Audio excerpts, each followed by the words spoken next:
मैं मत ड्रोन तू मोड़ा सी होता है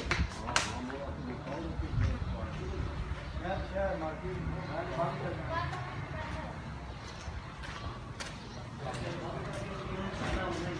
नहीं फोन पे फिर चला गया बिना मर्जी बात कर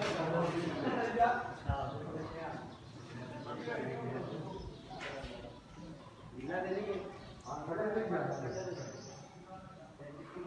ये